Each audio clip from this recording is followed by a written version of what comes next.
Hello everyone and welcome back to the channel. कैसे हैं आप सभी लोग? उम्मीद करता हूँ बहुत बढ़िया होंगे। आज की इस वीडियो के अंदर हम अपने जो अकाउंटिंग मीनिंग एंड ऑब्जेक्टिव्स वाला जो चैप्टर है उसे आगे बढ़ाते हैं और खत्म ही कर देते हैं बिल्कुल। ठीक है, सो चलिए विदाउट वेस्टिंग द टाइम देखते हैं आज हमें कौन कौन से टॉपिक्स कवर करने हैं and let's start. Okay, advantages of accounting. So accounting provides information about financial performance. So देखिए, आपको एक हम तब से बात कर रहे हैं, अकाउंटिंग आपको पूरे ट्रांजैक्शंस का डेटा प्रोवाइड करता है। तो ठीक है, ये आपको डेटा प्रोवाइड करेगा। उसमें हमने देखा कि अकाउंटिंग पूरा प्रोसेस है। ठीक है, रिकॉर्डिंग, क्लासिफाइंग, उसके बाद समराइजिंग, जहां से हमें फाइनेंशियल रिजल्ट्स मिलते हैं। ठीक है, accounting provides factual information about the financial performance during the year, during the given period of time, like profit earned or loss incurred over a period and a financial position at a particular point of time. So what is the income position of the business for the year, for the particular year, यानी इस साल का क्या income position है, क्या profit earn किया या loss आया है, ये कौन बताता है? अकाउंटिंग हमें बताता है। उसके बाद है provides assistance to the management. देखिए, मैनेजमेंट को डिसीजंस लेना पड़ता है बिजनेस के अंदर, और हम शुरुआत से देखते आ रहे हैं अकाउंटिंग इंफॉर्मेशन फैसिलिटेट करता है। That means make its easy for the management to take decisions. तो डिसीजंस वो ले पाते हैं on the basis of the accounting data के ऊपर से मैनेजमेंट डिसीजंस ले पाता है। उसके बाद फैसिलिटेट कंपैरेटिव स्टडी। देखिए, अगर आपके पास सिस्टमेटिक रिकॉर्ड्स रहेंगे आपके फाइनेंशियल ट्रांजैक्शंस के, अकाउंटिंग इन्फॉर्मेशन आपके पास प्रॉपर रहेगी हर हर फाइनेंशियल ईयर की, तो आप क्या कर सकते हैं? कंपैरिजन कर सकते हैं कि आप पिछले फाइनेंशियल ईयर के कंपैरिजन में इस साल आपने ग्रो किया है या फिर इस साल आपकी परफॉर्मेंस डाउन गई है, या आपकी परफॉर्मेंस अंडररेटेड रही है या फिर आपने बढ़िया परफॉर्म किया है, ग्रोथ हुई है। ये सब किससे पता चलेगा? ये सब कंपैरिजन आप कैसे कर पाएंगे? With the help of accounting information. Helps in the settlement of tax liability. देखिए, अभी आपको टैक्स अकाउंटिंग भी पढ़ाई जाएगी 11th क्लास के अंदर। आपके पास जीएसटी का अकाउंटिंग ट्रीटमेंट आने वाला है, आपने इसी साल सीखना है। तो वो अकाउंटिंग इन्फॉर्मेशन आप जब सीखेंगे तो वो अकाउंटिंग उस तरीके से रिकॉर्ड जब मेंटेन करेंगे तो वो हेल्प करेगा वेरियस अथॉरिटीज जैसे इनकम टैक्स अथॉरिटी डिपार्टमेंट और जीएसटी डिपार्टमेंट को। वो लोग भी चेक कर पाएंगे प्रॉपरली कि आप अपना टैक्स प्रॉपर भर रहे हो, जीएसटी प्रॉपर फाइल कर रहे हो, इनकम टैक्स में कुछ कोई किसी तरीके की प्रॉब्लम तो नहीं है आपको, कुछ आप टैक्स इवेशन तो नहीं कर रहे हो। टैक्स इवेशन का मतलब टैक्स चोरी। तो ये सब देखने का काम होता है प्रॉपर किसका? इन अथॉरिटीज का। तो वो चेक करती हैं with the help of accounting information.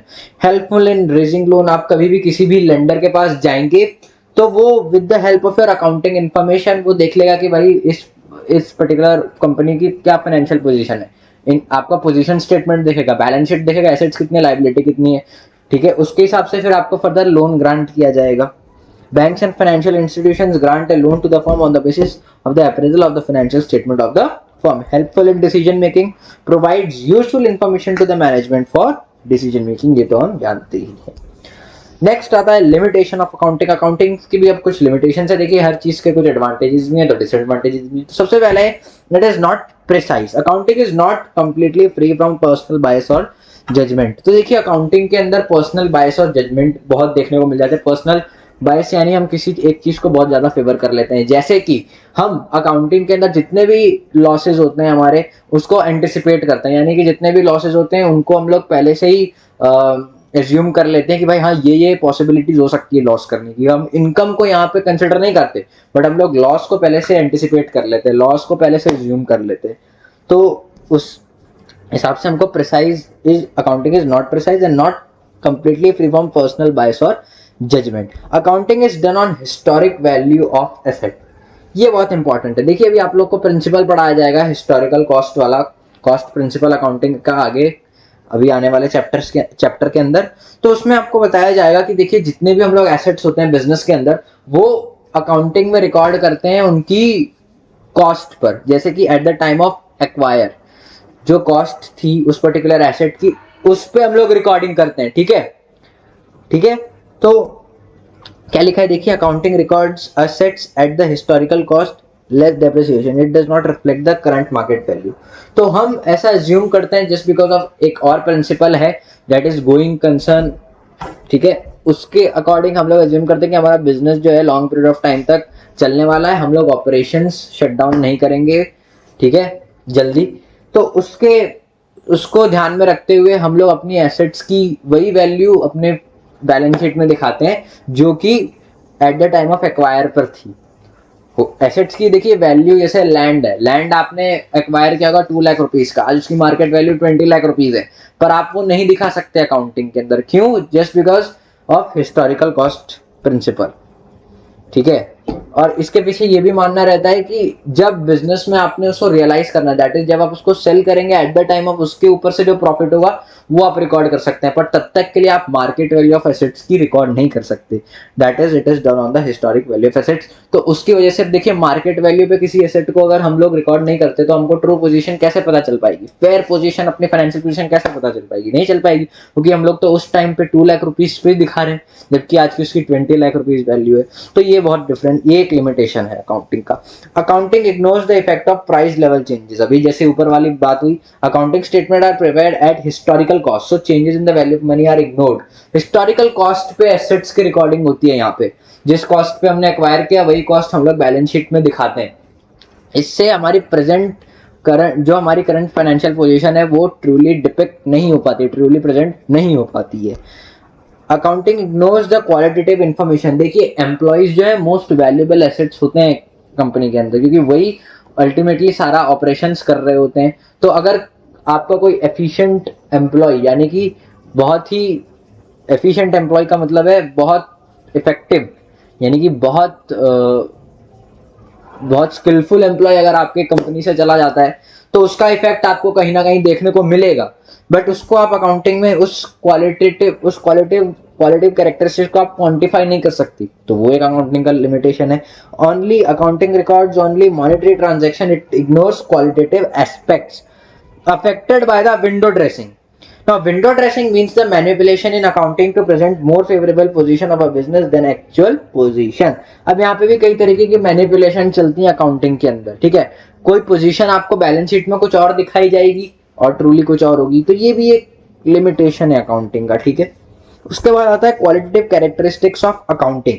Now what are the qualitative characteristics of accounting? सबसे पहला है reliability. Reliability implies that the information must be free from material error and personal bias. अब आप लोग यहाँ पे सीखेंगे अकाउंटिंग के अंदर कितने अभी कैसे कैसे अकाउंटिंग करनी है, आप लोग आगे सीखेंगे, जर्नल एंट्रीज वगैरह, फिर फाइनेंशियल स्टेटमेंट बनाना सीखेंगे। तो एक अकाउंटिंग इन्फॉर्मेशन जो है वो रिलायबल कब है? जब उसमें किसी तरीके का एरर नहीं, आप कोई भी तरीके का एरर नहीं करते, कोई मिस्टेक नहीं करते at the time of preparation of accounting information, और किसी भी तरीके का उसमें पर्सनल बायस ना हो, तो वो इन्फॉर्मेशन कैसी मानी जाएगी? अकाउंटिंग इन्फॉर्मेशन रिलायबल मानी जाएगी। Relevance, accounting information must be relevant to the decision making requirements of the user. देखिए आपको सिर्फ और सिर्फ मटेरियल इन्फॉर्मेशन दिखानी चाहिए, जो इन्फॉर्मेशन जो कि एक बड़ा इम्पैक्ट क्रिएट कर सके मैनेजमेंट का डिसीजन पे, ठीक है। वैसी इन्फॉर्मेशन ही उसको, उस इन्फॉर्मेशन को मटेरियल इन्फॉर्मेशन बोलते हैं। तो वही इन्फॉर्मेशन आप अपने अकाउंटिंग रिकॉर्ड्स में दिखाएं, ठीक है। छोटी मोटी इन्फॉर्मेशन जो कि इररेलेवेंट है उन्हें दिखाने की जरूरत नहीं है। जैसे आप समझ लीजिए स्टेशनरी का एक अलग से हम लोग अकाउंट बनाते हैं, तो जितने भी उससे रिलेटेड एक्सपेंस है आप उसको स्टेशनरी में ही सब कुछ मर्ज करके दिखा दीजिए, ना कि आपने अलग से एक प्रिंटर खरीदा, मतलब आपने प्रिंटिंग की कॉस्ट आपकी कितनी आई है ना, पूरे थ्रू आउट द ईयर उसको आप बैलेंस शीट में दिखा रहे हो, तो वो इमटेरियल्स है, वो बिल्कुल मटेरियल नहीं है, वो बिल्कुल अफेक्ट नहीं करेगा डिसीजन पे। तो आप उसको एज अ स्टेशनरी में मर्ज करके दिखा दीजिए, ठीक है। उसके बाद आता है understandability. Information should be disclosed in financial statement in such a manner that these are easily understandable.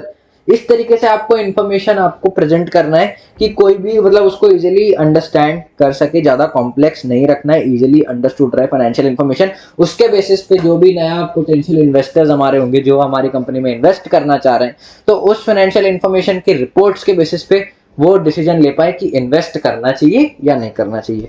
Comparability, both intra form and intra form comparison must be possible over a time period.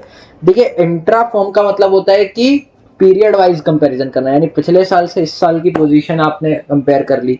तो accounting information हमें help करता है कि हम लोग period wise comparison कर सके, पिछले साल का रिकॉर्ड इस साल का रिकॉर्ड से कंपेयर कर लिया, देख लिया कि भाई कितनी ग्रोथ हुई है, कितनी परसेंट से ग्रोथ हुई है।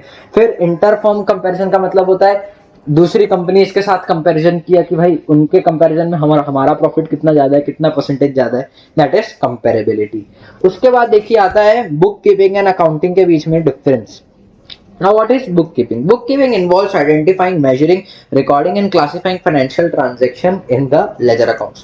So, जितना भी classifying तक का accounting process है, identifying, measuring, रिकॉर्डिंग, जर्नल में आप रिकॉर्डिंग करते हैं, आप फिर फर्दर उनको क्लासिफाई करते हैं लेजर में, वो एक काम किसके अंदर आ जाता है? बुक कीपिंग में। वो एक काम बुक कीपर का है। अकाउंटिंग का क्या है? In addition to book keeping, accounting includes summarising. उसके बाद से जो फाइनेंशियल स्टेटमेंट बनने शुरू होते हैं, profit and loss, balance sheet, ठीक है, उसके बाद उस पर वो जो रिजल्ट आता है आपका प्रॉफिट एंड लॉस बनाने से, नेट प्रॉफिट, उसका इंटरप्रिटेशन, एनालिसिस किया जाता है, देन फर्दर उस इंफॉर्मेशन को कम्युनिकेट किया जाता है यूजर्स को। तो that is what is called accounting. So ये एक अकाउंटेंट का काम होता है। उसके बाद ऑब्जेक्टिव क्या है? The main aim to maintain systematic record of financial transaction. Book keeper का काम है कि आप सिर्फ और सिर्फ सिस्टमैटिक रिकॉर्ड्स बनाइए फाइनेंशियल ट्रांजैक्शन का, दैट इज इट। और अकाउंटेंट का काम क्या है? प्रॉफिटेबिलिटी बताना, ठीक है, financial position of the business, यानी कि नेट प्रॉफिट और पूरा जो पोजीशन है, इनकम स्टेटमेंट और पोजीशन स्टेटमेंट बना के देना, that is the objective of account. उसके बाद जो है it is the primary stage of accounting, ठीक है, एकदम इनिशियल स्टेज होती है। And it is the second stage and begins where the book keeping ends. Classifying से एंड होता है बुक कीपिंग, और उसके आगे समराइजिंग से अकाउंटिंग शुरू होता है। Nature of job, this job is routine in nature and repetitive in nature. मतलब ये रूटीन वाला काम है कि भाई ट्रांजैक्शन रिकॉर्ड करते जाओ day wise, day by day, ठीक है, तो ये रूटीन नेचर का जॉब है। अकाउंटिंग जो समराइजिंग करना है, summarising at the end of year में होता है। बैलेंस शीट और जो P&L अकाउंट है, profit and loss account, balance sheet, ये सब eight the end of time में होते हैं। तो ये क्या है? These are the analytical in the nature। आपको थोड़ी बहुत एनालिटिकल स्किल्स भी पता होनी चाहिए, क्योंकि आपको इंटरप्रेट करना है, नेट प्रॉफिट आएगा उस हिसाब से। तो इस तरीके से levels of skill. Book keeping does not require special skill, it is performed by the junior staff. कोई स्पेशल स्किल की जरूरत नहीं। But accounting it requires specialised skill to analyse, so it is performed by the senior staff. और वो senior staff के through perform किया जाता है। तो आपके पास एनालिटिकल स्किल्स होनी चाहिए, हमने बताया ना आपको। फिर उस हिसाब से आप क्या कर पाएंगे? एनालिसिस, इंटरप्रेट कर पाएंगे जो रिजल्ट्स आपके आएंगे। So that is it for this chapter, meaning and objectives of accounting. हमने इसी के साथ खत्म कर दिया है। आई होप आपको चैप्टर पसंद आया होगा, और इस चैप्टर को कोई भी इस चैप्टर से रिलेटेड आपके जितने भी डाउट्स हैं वो सॉल्व हो जाएंगे, कोई डाउट नहीं होगा। आज के इस वीडियो के अंदर इतना ही रखना फॉर दिस वीडियो। मिलता हूं मैं आपके साथ, आपको नेक्स्ट चैप्टर के साथ, ठीक है, जहाँ पे हम लोग प्रिंसिपल समझ रहे होंगे। फिर उसके बाद हमारा ऑलमोस्ट थियरी पार्ट कंप्लीट हो जाएगा अकाउंटिंग के अंदर, और फिर हम अकाउंट्स में प्रैक्टिकल चीज़ें शुरू कर रहे होंगे। So thank you very much for watching.